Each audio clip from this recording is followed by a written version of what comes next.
जाऊंगा खाली हाथ मगर ये दर्द साथ ही जाएगा। जाने किस दिन हिंदुस्तां आजाद वतन कहलाएगा।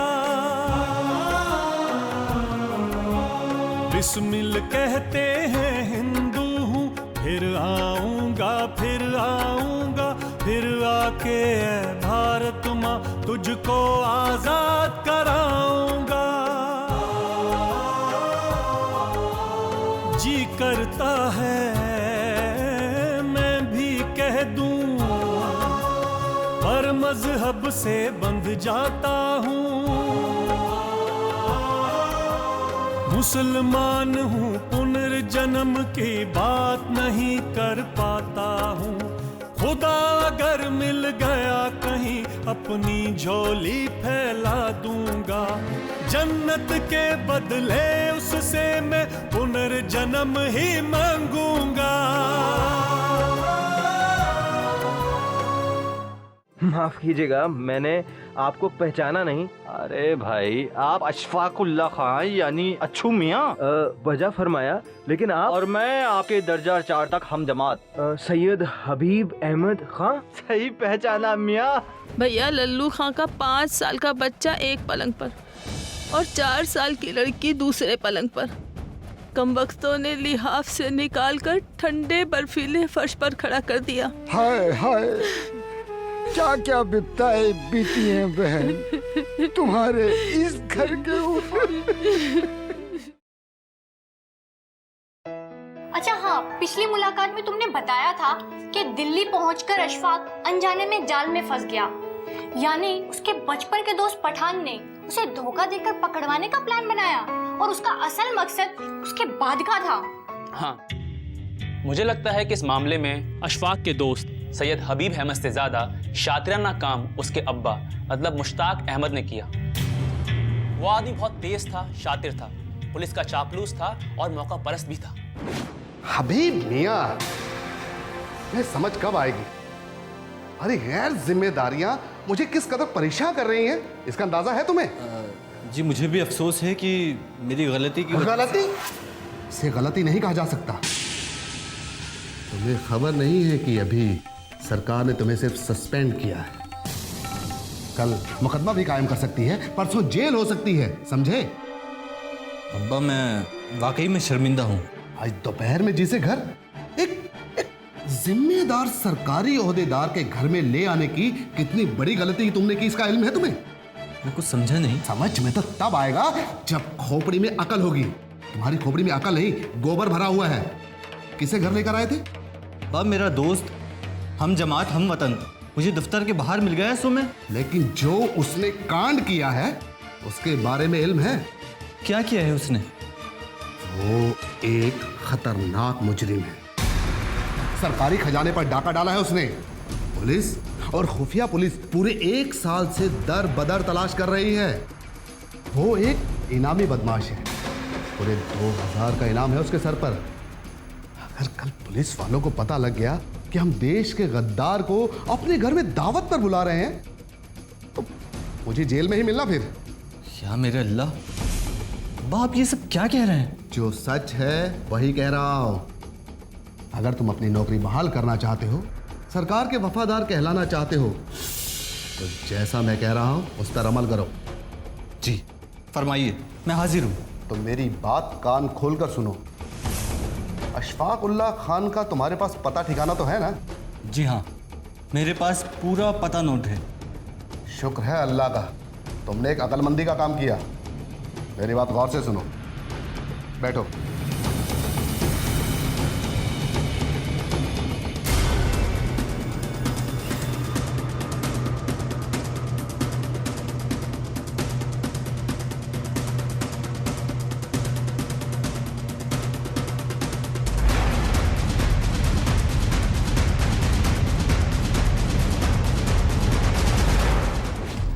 मतलब उस आदमी ने अशफाक को सिर्फ 2000 रुपए के इनाम की वजह से नहीं पकड़वाया था, बल्कि अपने बेटे को वो हुक्काम की गुड बुक्स में लाना चाहता था। कुछ भी कहो यार, की तो गद्दारी ना, चाहे बाप ने की हो या बेटे ने। यार अशफाक इन दोनों बाप बेटों से दोपहर में मिलता है और अगले ही दिन पुलिस जाकर उन्हें गिरफ्तार कर लेती है।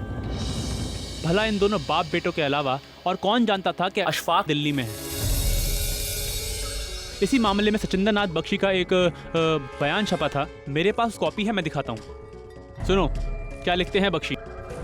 ब्रिटिश सरकार की ओर से अशफाक उल्ला खां की गिरफ्तारी के लिए 2000 रुपये का इनाम रखा गया था।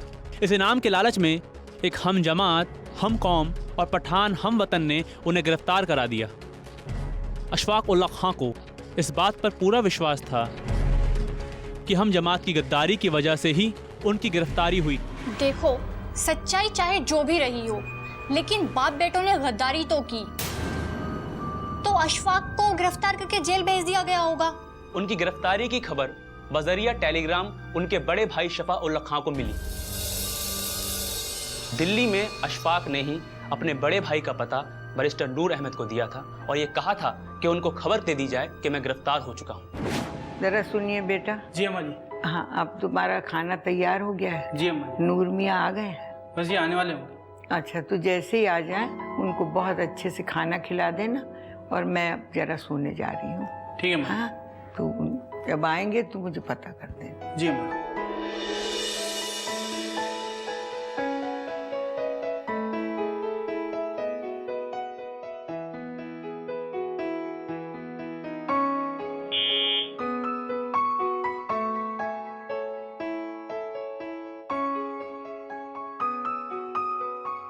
आदाब। आदाब।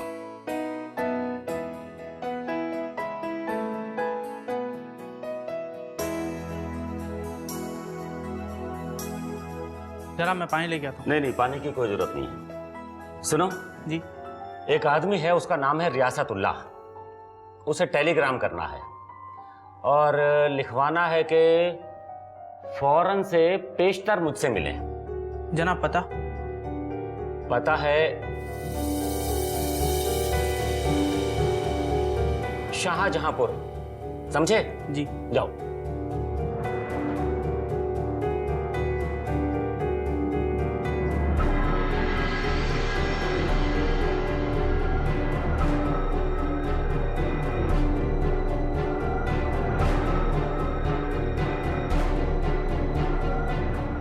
बैरिस्टर नूर अहमद से अशफाक कहाँ और कैसे मिले? हुआ यूं कि बैरिस्टर नूर अहमद किसी और कैदी से मिलने के लिए जेल गए।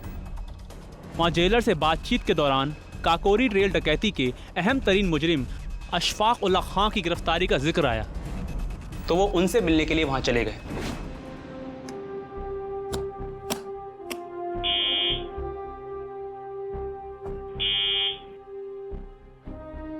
आदाब। आदाब। नूर अहमद साहब घर पर हैं? हाँ जी साहब घर पे हैं, आइए। तशरीफ रखिए।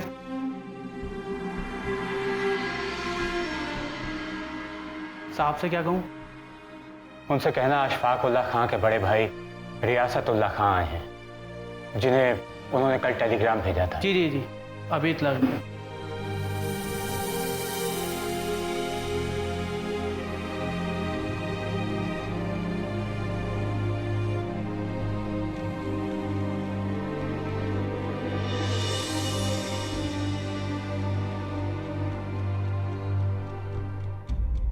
शुक्रिया।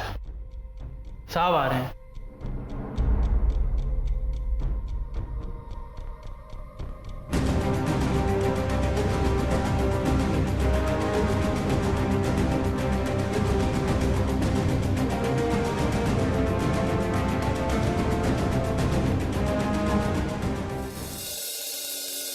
वाह वाह वाह वाह। सलाम अलैकुम। वालेकुम अस्सलाम, तशरीफ रखिए। जी शुक्रिया। भाई आपने तो कमाल कर दिया, टेलीग्राम मिलते ही आप दिल्ली पहुंच गए। जी मामला ही ऐसा था, जैसे ही आपका टेलीग्राम मिला घर में सबकी नींद और भूख प्यास सब गायब हो गई। मैं फौरन यहाँ के लिए रवाना हो गया। इस कदर परेशान होने की जरूरत नहीं है।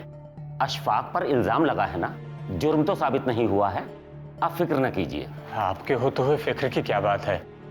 अगर अशफाक को दिल्ली में रखा गया और उन पर यही मुकदमा चला तो उनका केस आप ही लड़ेंगे, ये तय है। इत्मीनान रखिए, ऐसे 1000 मामलात हमने चुटकियों में हल किए हैं।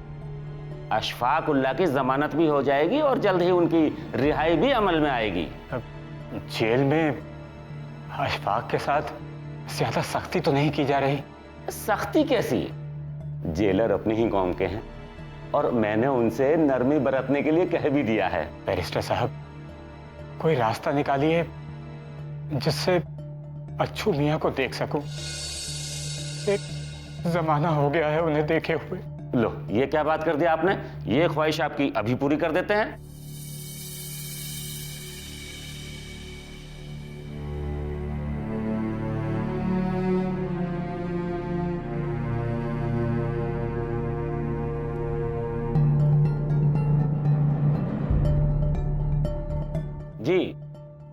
जी गुड मॉर्निंग भाई, मैं बैरिस्टर नूर अहमद बोल रहा हूं। बराए मेहरबानी अर्जेंट कॉल लगाकर सेंट्रल जेल के जेलर जिलानी साहब से बात करा दीजिए। जी क्या फरमाया? अच्छा, फोन ना रखूं? हाँ, अर्जेंट कॉल है। जी जी जी जी, मैं फोन होल्ड करता हूं। भाई, अब आप इतनी दूर से परेशानी में आए हैं, इसलिए मैंने सोचा कि अर्जेंट कॉल लगवाई जाए और आपसे बात कराई जाए। जी शुक्रिया। जी क्या फरमाया? अच्छा अच्छा, लाइन आप दे रहे हैं सेंट्रल जेल में? जी जी जी जी, शुक्रिया शुक्रिया जी।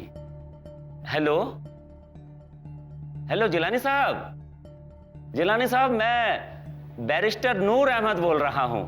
जी हां, अल्लाह का शुक्र है। भाई, मैं ये अर्ज कर रहा था कि मेरे सामने अशफाक उल्लाह के भाई परेशान हाल बैठे हुए हैं। आप इनकी मुलाकात अशफाक उल्लाह से करवा दें।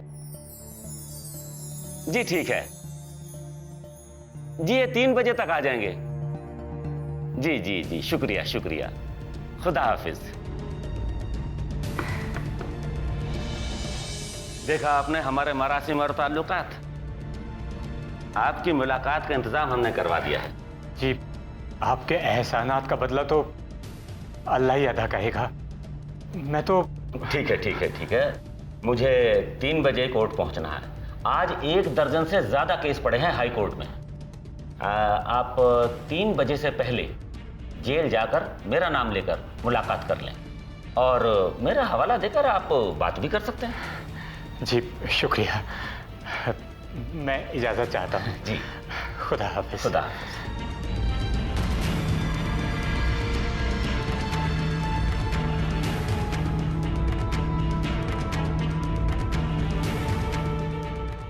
आगे क्या हुआ? बोलना भाई। रियासतुल्लाह खुश थे कि ऊपर वाला उन पर मेहरबान होता जा रहा है। अशफाक उल्लाह से मिलने के रास्ते खुद ब खुद खुलते जा रहे हैं और वो अशफाक उल्लाह से मिलने जा पहुंचे जेल।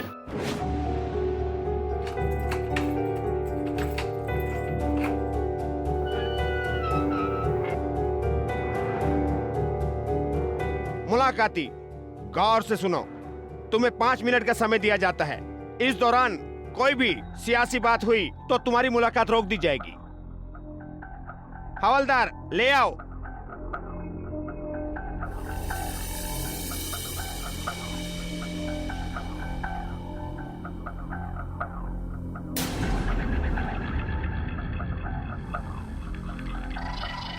अस्सलाम वालेकुम। वालेकुम अस्सलाम अच्छू मियां। आने में कोई परेशानी तो नहीं हुई और घर में सब खैरियत? करम है परवरदिगार का, शुक्र है अल्लाह का। तुम्हारी परेशानी के सिवा सब खैर व आफियत है। और दिल्ली कब आना हुआ? सुबह सवेरे पहुंच गया था। अच्छा। 9:30 बजे बैरिस्टर नूर अहमद से मिल लिया। उन्होंने जेलर साहब को टेलीफोन करके मुलाकात का बंदोबस्त करवा दिया। 1 घंटा पहले ही यहां पहुंचा था। जेलर ने दरखास्त मांगी, मुलाकात की। मैंने 4 आने अदा करके पक्की दरखास्त बनाई और यूं तुम तक पहुंचा। अच्छू मियां, तुम ठीक तो हो ना? तुम्हें यूं देखकर बहुत तकलीफ हो रही है। तकलीफ? वो भला क्यों? अपना हुलिया तो देखो, साड़ी नुमा बंगाली धोती, ये फटा हुआ मैला मलमल का कुर्ता, नंगे सिर नंगे पांव। या मौला, मैं किसी शादी ब्याह में तो हूं नहीं, जेल में हूं। घर जाइएगा तो वालिदा साहिबा को मेरा ढेर सारा सलाम कहकर सिर्फ अच्छी अच्छी बातें बताइएगा। अशफाक, बैरिस्टर साहब तुम्हारा केस लड़ने के लिए राजी हो गए हैं। उन्होंने मुझसे अब तक के मामलात की 1 दिन की फीस भी तलब कर ली है। उनकी 1 दिन की फीस तो 100 रुपए है। अगर तार भेजने की फीस मांग रहे हैं तो अल्लाह उन पे रहम करे। हाँ, तार भेजने के अखराजात उन्हें अदा कर देना। अगर वो तुम्हारा केस लड़ते हैं तो उनकी ये फीस जायज है। वो मेरा मुकदमा कैसे लड़ सकते हैं? मैं तो पुलिस के रिमांड में हूँ। आजकल में मजिस्ट्रेट के सामने पेशी होने के बाद मुझे लखनऊ भेज दिया जाएगा। हाँ, अगर मेरा मुकदमा यहाँ होता तो बात अलग होती, लेकिन वो तो मुमकिन ही नहीं है। अशफाक, तुम्हें किसी तरह की परेशानी हो तो फौरन बता दो। गिरफ्तारी के वक्त उन्हें मेरे कब्जे में मेरी एक तस्वीर मिली थी। हाँ? जो वो मेरी शनाख्त में इस्तेमाल कर सकते हैं। हाँ? मैंने उन्हें कहा भी था कि मेरी तस्वीर फाड़ दी जाए, लेकिन उन्होंने मेरी बात अनसुनी कर दी। मैंने आपको ताकीद की थी कि कोई सियासी बात ना की जाए। भाई, अगर तुम हिंदुस्तानी हो और हिंदुस्तान से जरा भी मोहब्बत करते हो तो मुझे ये चीज बताइए कि तस्वीर फाड़ने में सियासी बात कहाँ से आ गई? आप मुझसे बहस नहीं कर सकते, वरना मुलाकाती को मैं दफा कर सकता हूँ। हाँ, मैं जानता हूँ कि जवानी में खून ज्यादा गर्म होता है, लेकिन हमने ऐसा कुछ भी नहीं किया जिसकी वजह से आप हमें गर्मी दिखाएं। देखो भाई, मैं पहले ही बहुत ज्यादा परेशान हूं, तो मुझे और परेशान मत करो। भैया, अब आपने आगे के बारे में क्या सोचा है? अभी तो मैं यहीं दिल्ली में ही रुकूंगा जब तक तुम यहाँ हो। मैं भैया, आप बेकार में अपना समय बर्बाद कर रहे हैं। आप रात की गाड़ी पकड़ कर वापस चले जाइए। घर जाकर क्या करूंगा जब दिल ही यहाँ पर है? भैया, यहाँ रहकर आप मेरी कोई मदद नहीं कर सकते। मुझे जल्दी लखनऊ पहुँचा दिया जाएगा। आप घर चले जाइए और वालिदा साहिबा को मेरे ढेरों सलाम कहिए और उन्हें बताइए कि सब्र रखें और सब्र का दामन ना छोड़ें। परवरदिगार ने मेरी किस्मत में जो लिखा है वो तो होना ही है। मौत तो बरहक है, आनी ही आनी है। इसका इस्तकबाल करने का सलीका भी अगर इंसान को आ जाए तो सुभान अल्लाह। अच्छू मियां, एक बात कहूं, तुम अपनी उम्र से ज्यादा बड़ी बातें करना सीख गए हो। इतने इत्मीनान से, इतनी मुस्कुराहट के साथ ऐसी गजबनाक बातें कैसे कर लेते हो तुम? मैं तो बाल बच्चेदार आदमी हूं, मेरी तो रूह कांप जाती है। ऐसा नहीं है भैया, आप भी कम बहादुर और साबिर नहीं। और आप बस मेरी इतनी इज्जत रख लीजिएगा कि मेरी मोहब्बत में किसी से दबकर कोई समझौता न कीजिएगा। ये जान लीजिए कि मेरा फैसला लिखा जा चुका है और मैं किसी भी कीमत पर अपनी और अपनी वतन की रुसवाई बर्दाश्त नहीं कर सकता। मुलाकात का वक्त खत्म हुआ। देख रहे हैं ना आप, हर शख्स अपने आप को कानून से ऊपर समझता है, इसलिए निजाम में तब्दीली मुलाकात का वक्त खत्म हुआ, आप जाइए। भैया, आप घर जाइए और वालिदा की हिम्मत बढ़ाइए और बच्चों को समझाइए कि उनका चचा ना ही कोई गलत आदमी है, ना ही कोई गलत राह पर है। इसलिए उन्हें शर्मिंदा होने की कोई जरूरत नहीं है। मुलाकाती, आप बाहर जाइए। कैदी, आप अंदर जाइए। अच्छू मियां, खुदा हाफिज। खुदा हाफिज।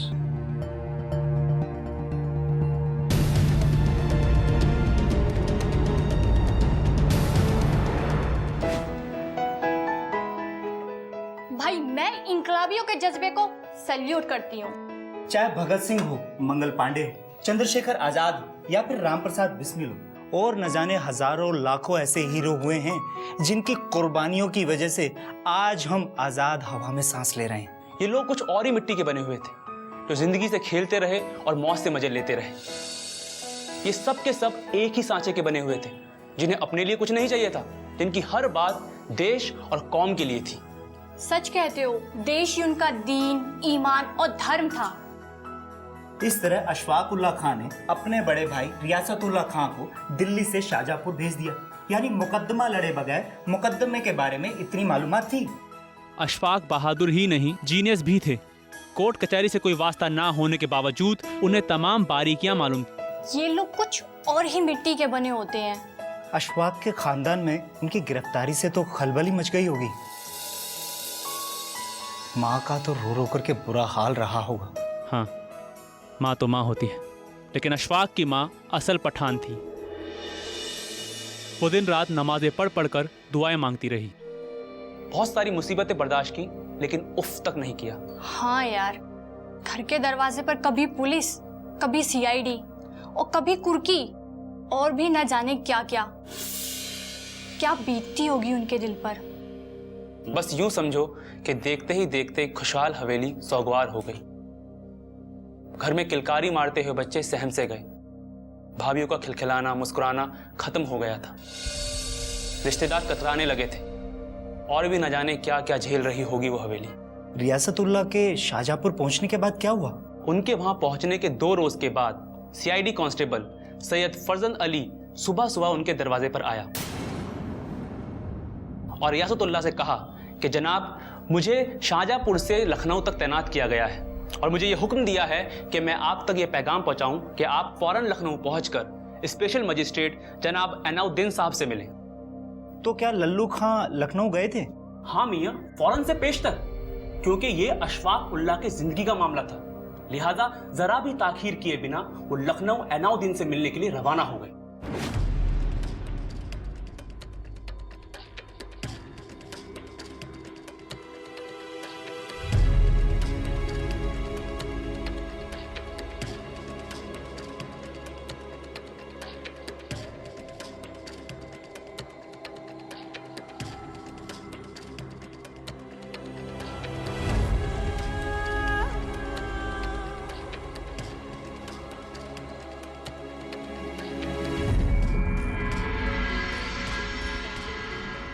जी कहिए।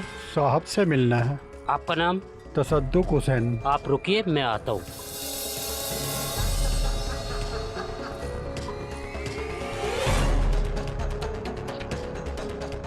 सलाम साहब, तसद्दुक हुसैन आपसे मिलना चाहते हैं। उनसे कहिए तशरीफ ले आए। जी जनाब।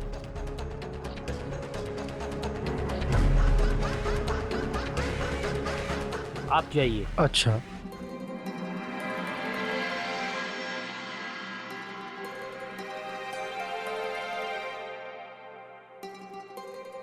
अस्सलाम वालेकुम। वालेकुम अस्सलाम।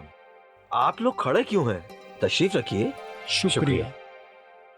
अरे भाई शरबती। जी जनाब। जरा शरबत लेकर आओ। अच्छा जनाब। आपका हुक्म मिला और मैं उल्टे पांव दौड़ा चला आया। चूंकि आपसे हमारे पुराने मरासिम हैं, लिहाजा ऐनुद्दीन साहब चाहते हैं कि अशफाक उल्लाह का मामला तूल पकड़ने से पहले कमजोर हो जाए। आप दिल्ली गए थे, अशफाक उल्लाह से मुलाकात हुई? जी हाँ, जैसे ही उनकी गिरफ्तारी की खबर मिली हम दिल्ली गए और उनसे मुलाकात की।